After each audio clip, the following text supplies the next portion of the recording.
اگر انتظام ہو گیا تو لیتا آؤں گا، چائے والے نے پورے یقین سے کہا۔ یہ فراڈی ہیں باؤ صاحب، یہ آپ سے دوائی لے کر وہ سامنے والے سٹور پر آدھی قیمت پر بیچ دے گا۔ اس کی یہ بات سن کر میرا دل بہت برا ہوا۔ میں نے نوٹ کیا کہ وہ وقفے وقفے سے ان فقیروں کے بارے میں کوئی نہ کوئی جملہ یا دل چلانے والی بات کہے جا رہا تھا۔ پھر شمیر اور اس کا بیٹا ایک طرف چلے گئے۔ جاتے جاتے بھی وہ پر امید نظروں سے میری طرف دیکھ رہا تھا۔ دھند کچھ کم ہو گئی تھی اور دفتر کا وقت بھی ہو گیا تھا۔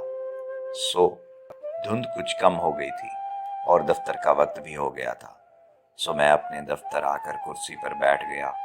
میں نے اپنے ساتھ کام کرنے والے کو سگریٹ کی ڈبی پر لکھی ہوئی دوائیاں دکھا کر اس سے التجا کی کہ وہ دوائیں لا دے۔ آفیسر نے نسخہ دیکھ کر کہا، ان میں سے کچھ دوائیوں کا بندوبست میں کر دوں گا، باقی کا تم انتظام کر لینا۔ اس روز دفتر سے چھٹی کے بعد میں شمیر کے ٹھکانے پر چلا گیا۔ وہ پرانے گتے اور گندے مندے کپڑوں کی دھجیوں پر لیٹا ہوا تھا۔ بڑا کراہت آمیز اور جی متلانے والا منظر تھا۔ وہ غربت اور بے بسی کی آخری حد تک پہنچ چکا تھا۔ مجھے دیکھ کر اس کے چہرے پر امید کی روشنی جگمگانے لگی۔ میں نے اس کی امید کو توڑنا مناسب نہ سمجھا اور اس کو تسلی دی کہ میں اس کی دوائی کا بندوبست کرنے کی کوشش کر رہا ہوں اور امید ہے کہ کل تک کچھ نہ کچھ ہو جائے گا۔ اس دوران اس کا بیٹا خاموش بت بنا میرے چہرے پر نظریں جمائے بیٹھا رہا۔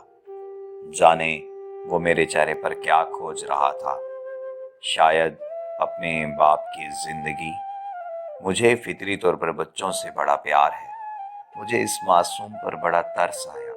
فی الحال میں اس پر ترس کھانے کے علاوہ کچھ کر بھی تو نہیں سکتا تھا، لیکن میری نیت تھی کہ اس باپ بیٹے کے لیے جو کچھ ہو سکا کروں گا۔ بہرحال میں نے اپنے چند جاننے والے مخیر حضرات سے بات کی اور ان کی امداد کے لیے کہا، لیکن سچی بات ہے مجھے خاطر خواہ رقم نہ مل سکی۔ میں نے میڈیکل میں جا کر دواؤں کے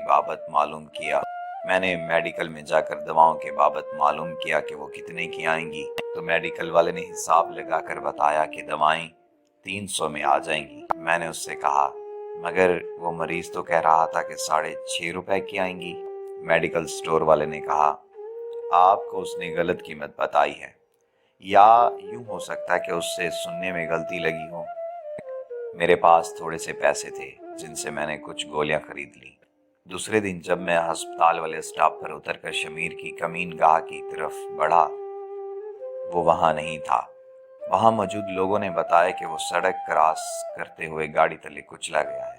یہ خبر سن کر میرے ہاتھ پاؤں پھول گئے۔ میں نے ایک شخص سے پوچھا کہ یہ سب کیسے ہوا اور وہ گاڑی کے سامنے کیسے آ گیا؟ اس شخص نے بتایا، شمیر اور چند فقیر سڑک پر کھڑے آتی جاتی گاڑیوں والوں سے بھیک مانگ رہے تھے۔ ایک بڑی گاڑی والے نے چلتی گاڑی سے بہت سے سکے سڑک پر اچھال دیے جو سڑک پر بکھر گئے۔ صحت مند اور ہٹے کٹے فقیر ان پر ٹوٹ پڑے۔ شمیر بھی کھانستا کراہتا بڑی مشکل سے سکے اٹھانے کے لیے سڑک پر چلا گیا۔ وہ دھند کے باعث مخالف سمت سے آنے والی گاڑیوں کو نہ دیکھ سکا اور بری طرح کچلا گیا۔ بے شک غلطی شمیر کی تھی، لیکن گاڑی والے کا بھی قصور ہے۔ اتنی دھند میں گاڑی احتیاط سے چلانی چاہیے تھی۔ اس کی بے احتیاطی ایک غریب کی جان لے گئی۔ ایک اور عینی شاہد کے باقول، اگر گاڑی والا زخمی شمیر کو سامنے والے ہسپتال میں لے جاتا تو شاید اس کی زندگی بچ جاتی، مگر معلوم ہوا کہ اس کی لاش لاوارثوں کے فنڈ میں ہسپتال میں جمع کرا دی گئی ہے، جس پر نوآموز ڈاکٹرز مشق ستم کریں گے اور سرجری کے رموز سیکھیں گے۔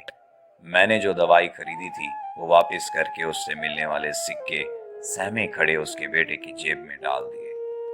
اس کی نظریں سڑک پر اس جگہ جمی ہوئی تھی جہاں اس کے باپ کو کسی گاڑی نے ٹکر مار کر کچل دیا تھا۔ اسے شاید امید تھی کہ ابھی دھند کے پیچھے اس کا والد نمودار ہوگا جس کے ہاتھ میں ڈھیر سارے سکے اور کھلونے ہوں گے۔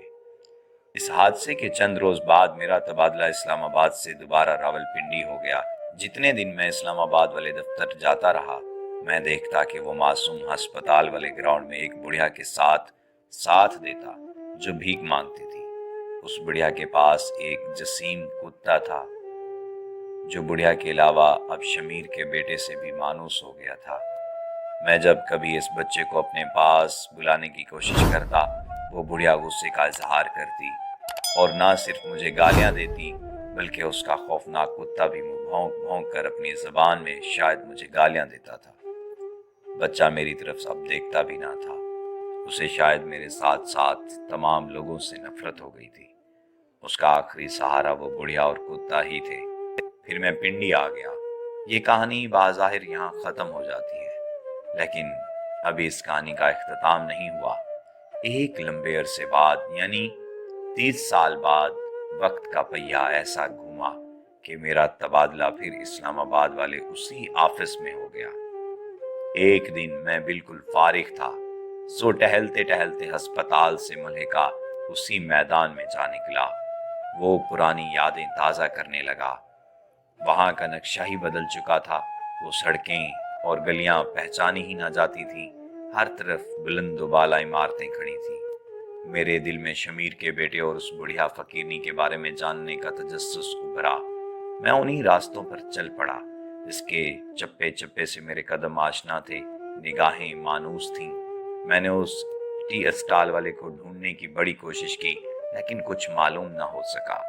میں نے ارد گرد کے اسٹالوں سے اس بڑھیا اور بچے کے بارے میں پوچھنا شروع کیا۔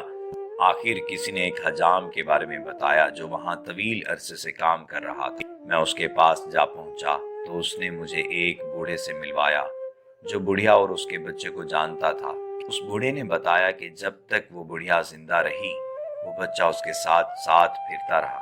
پھر ایک دن وہ بڑھیا مر گئی۔ بچہ دوبارہ زمانے کی ٹھوکروں میں آ گیا۔ وہ کبھی کام کرتا اور کبھی بھیک مانگنے لگتا۔ ایک دن وہ ایک امیر کبیر کی گاڑی صاف کر رہا تھا کہ اس شخص کو اس بچے پر رحم آ گیا کہ اتنا پیارا بچہ کس کام پر لگا ہوا ہے۔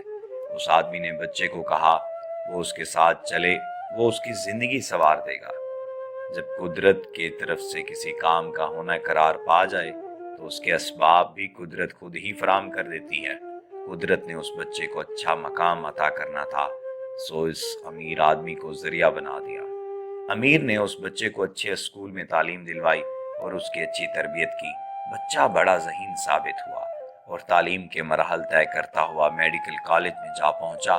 یہاں بھی اس نے کامیابیاں سمیٹیں اور سرجن بن کر دنیا کے سامنے آ گیا۔ اس آدمی کی ایک ہی بیٹی تھی اور کوئی اولاد نہ ہو سکی تھی۔